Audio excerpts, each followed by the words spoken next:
Telangana BJP అధ్యక్ష పదవి కోసం నడుస్తున్న పోటీ చివరి దశకు చేరుకున్నట్లు కనిపిస్తోంది. ప్రస్తుతం ప్రధానంగా ఇద్దరు నేతల పేర్లు చర్చలో ఉన్నాయి. ఈటెల రాజేందర్, డీకే అరుణ. మొదట్లో పార్టీ అధిష్టానం ఈటెల వైపు మొగ్గు చూపినప్పటికీ తాజా పరిస్థితుల దృష్ట్యా డీకే అరుణనే సరైన ఎంపికగా భావిస్తుందా, లేక ఈటెలకు మరో కీలక బాధ్యత అప్పగించాలనే ఆలోచన ఉందా? ఈ అంశంపై పార్టీ వర్గాల్లో చర్చలు ముమ్మరంగా కొనసాగుతున్నాయి. తెలంగాణ బీజేపీ కొత్త అధ్యక్షుడి ఎంపికపై ప్రకటన వాయిదా పడుతూ వస్తోంది. జనవరిలోనే అధికారిక ప్రకటన ఉంటుందని ఊహాగానాలు వచ్చినప్పటికీ ఇప్పటికీ స్పష్టత రాలేదు. తాజా సమాచారం ప్రకారం ఫిబ్రవరి చివర్లో కొత్త అధ్యక్షుడిని ప్రకటించే అవకాశం ఉంది.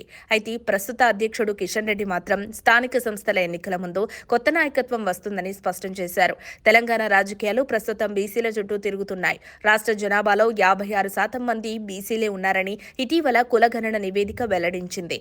కాంగ్రెస్ పార్టీ ఇప్పటికే బీసీలకు పెద్దపీట వేస్తున్న నేపథ్యంలో బీజేపీ కూడా ఆ వర్గానికి న్యాయం చేసే విధంగా నిర్ణయాలు తీసుకోవాలని భావిస్తోంది. ఆరంభంలో ఈటెల రాజేందర్ను అధ్యక్షుడిగా ఎంపిక చేయాలని భావించినా అది కాంగ్రెస్ కుదించిన రాజకీయ వ్యూహంలో పడ్డమే అవుతుందన్న భయం బీజేపీ వర్గాల్లో ఉంది. అందుకే మహిళా నేతను ఎంపిక చేయడం పార్టీకి లాభకరం అవుతుందనే భావన నెలకొంది. ఈ క్రమంలో డీకే అరుణ పేరు గట్టిగా వినిపిస్తోంది. డీకే అరుణను తెలంగాణ బీజేపీ అధ్యక్షురాలిగా నియమిస్తే పార్టీకి అనుకూలంగా మారుతుందని ఒక వర్గం విశ్లేషిస్తోంది. తెలంగాణలో ఇప్పటివరకు ఏ ప్రధాన పార్టీ మహిళా నేతకు రాష్ట్ర అధ్యక్ష పదవి ఇవ్వలేదు.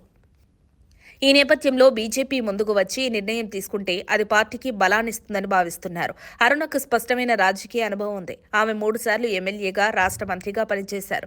ప్రస్తుతం మహబూబ్ నగర్ ఎంపీగా కొనసాగుతున్నారు. గతంలో కర్ణాటక ఎన్నికల ఇన్ఛార్జిగా కూడా పనిచేశారు. కేంద్ర మైనార్టీ వక్ఫ్ బోర్డు ఆస్తుల కమిటీలో సభ్యురాలుగా ఉన్నారు.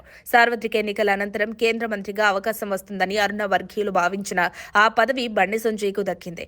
అయితే పార్టీ అధిష్టానం ఆమెకు ముఖ్యమైన పదవి ఇచ్చే యోచనలో ఉందని తెలుస్తోంది.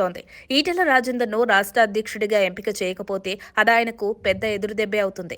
అయితే పార్టీ అతనికి మరో కీలక పదవి ఇచ్చే అవకాశం ఉందని తెలుస్తోంది. తుది నిర్ణయం ఎలా ఉంటుందనే దానిపై ఉత్కంఠ నెలకొంది. మొత్తంగా చూస్తే తెలంగాణ బీజేపీ కొత్త నాయకత్వంపై కొనసాగుతున్న ఉత్కంఠకు ఫిబ్రవరిలో తెరపడే అవకాశం ఉంది. పార్టీ కోసం సరైన వ్యూహాన్ని ఎంచుకోవడం కమలనాథుల ముందు కీలక సవాలు. మరిన్ని అప్డేట్స్ కోసం మా కాయ్ టీవీని సబ్స్క్రైబ్ చేసుకోండి. మా వీడియో కనుక మీకు నచ్చినట్లయితే లైక్ చేయండి, షేర్ చేయండి. మీ విలువైన అభిప్రాయాలను కామెంట్ బాక్స్లో తెలియజేయండి.